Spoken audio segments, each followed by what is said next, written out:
Okay, hello. So today we're looking at China's education system, and China is known for its emphasis on academic achievement, but the students face intense pressure to perform well on standardized tests. So this competition environment has led to a growing burden on students and parents alike. Okay, so today we're going to look at the double reduction policy, the historical and current perspectives, the strengths and weaknesses, and the impacts on schools and learning.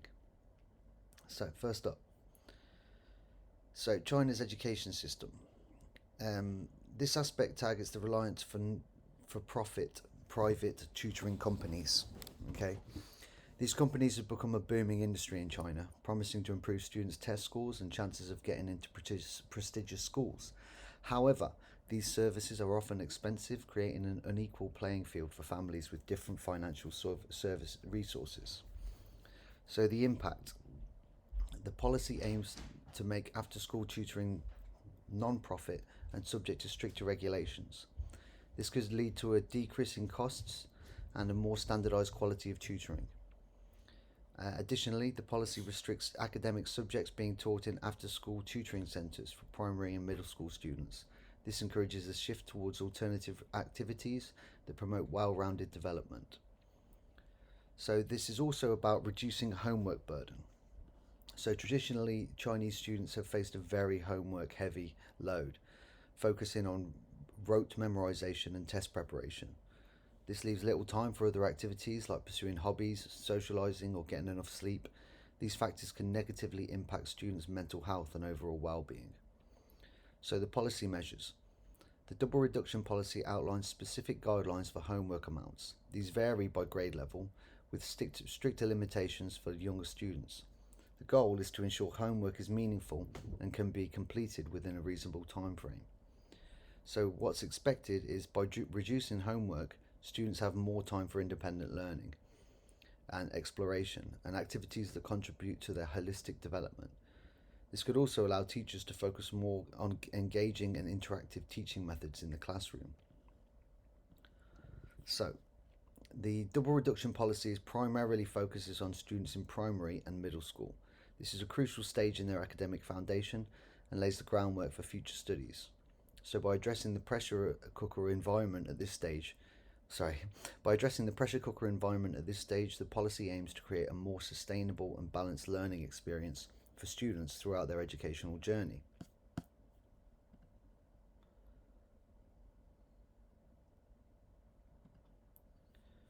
So, historical and current perspectives. Now, China has a long history of valuing academic achievement, with standardized tests playing a central role in student selection for centuries. This emphasis is intensified in recent decades as the country's economy boomed and competition for prestigious colleges and jobs grew fierce. Now, the pressure cooker environment, this focus on test scores creates an intense environment for students. They face long hours of studying, often sacrificing sleep, leisure, and social interaction to focus on rote memorization and exam preparation. The negative impacts are that the critics have argued that this system has several drawbacks. Mental health. The relentless pressure can lead to anxiety, depression, and even burnout among students. Holistic development. The focus on test scores neglects crucial aspects of development like creativity, critical thinking, problem solving skills, and social emotional learning. These skills are essential for success in the 21st century job market and overall well being. The reliance on expensive private tutoring companies creates an unequal playing field. So, for families with greater financial resources can afford to give their children an advantage, exacerbating social inequalities. So, there's a growing call for change. As parents witness the negative impacts of the high pressure system on their children's mental health and well being, a growing chorus of concern emerged. Discussions about the need for educational reform gained momentum, with calls for a more balanced approach that prioritizes not just academic achievement but also student well-being and holistic development. Now, the Chinese government acknowledged the growing concerns and the limitations of the exam-orientated system, and the double reduction policy reduces a significant step towards addressing these issues and reforming the education system. Now, the strengths of the double reduction policy are that it promotes a holistic development. By reducing after school tutoring and homework burdens, students have more time for extracurricular activities, hobbies, and unstructured play. This can foster creativity, critical thinking, and problem solving skills, also social interaction and emotional well being. These are all crucial aspects of holistic development, and traditional exam focused education often neglects this. There's financial relief for families. Expensive tutoring has become a significant financial burden for many Chinese families. The policy aims to make after school tutoring non profit and limit its focus on core academic subjects. This could significantly reduce costs associated with extra academic support and shifting the focus to learning. With less pressure on test scores and rote memorization, the policy encourages a shift towards a more engaging and inquiry based learning approach. This could allow students to develop a deeper understanding of subjects and a love for a lifelong learning. The weaknesses, so there's an uneven implementation of this.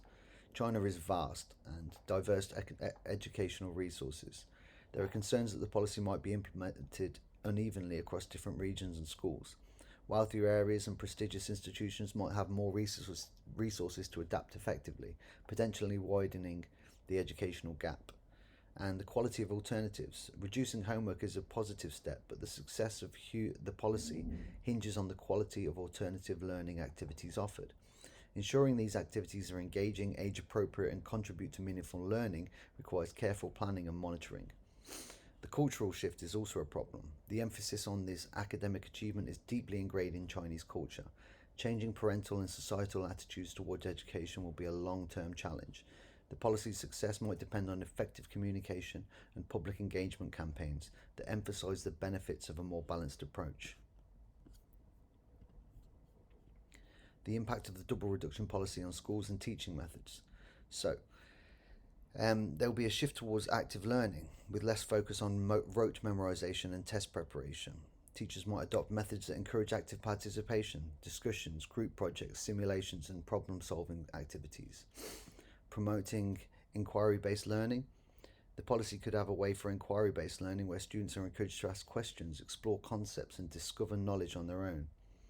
A focus on differentiation. Reduced emphasis on standardized testing could allow teachers to cater to individual student needs and learning styles. Integration of technology. Technology can play a crucial role in creating engaging learning experiences and developing 21st century skills.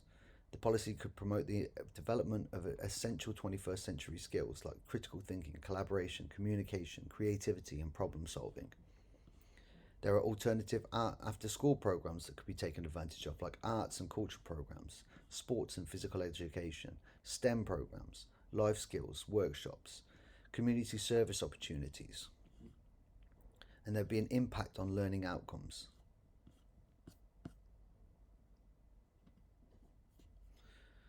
So the double reduction policy is a stepping stone for change, and it signifies a great juncture in China's educational reform journey. It marks a shift from the high-pressure, exam-centric system that has dominated for decades.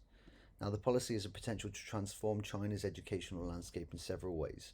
It could reduce stress and anxiety, it could focus on well-rounded individuals, and it could promote lifelong learning. There are a lot of challenges and considerations that need to be taken into consideration, funnily enough. There could be a massive unevenly implemented across the regions, and this is a crucial aspect, to be honest. The resource allocation and teacher training need to be addressed to bridge the gap between urban and rural areas. There's a shifting mindset, changing deeply ingrained cultural attitudes towards education is very difficult in China. It will be a long-term endeavor. Now, the measurement for success, developing new methods to measure student learning outcomes beyond standardized tests will be necessary.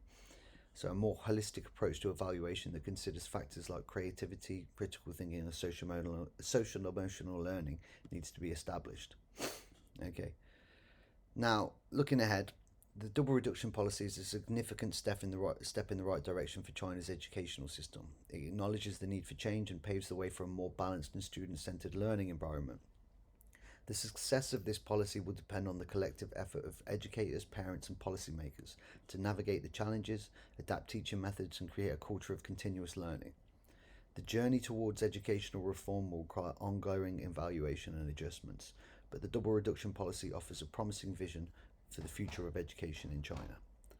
Okay, thank you very much. And the educational reform is a complex and ongoing process. So, obviously, we encourage you to learn and about different educational approaches and their impact on students and societies.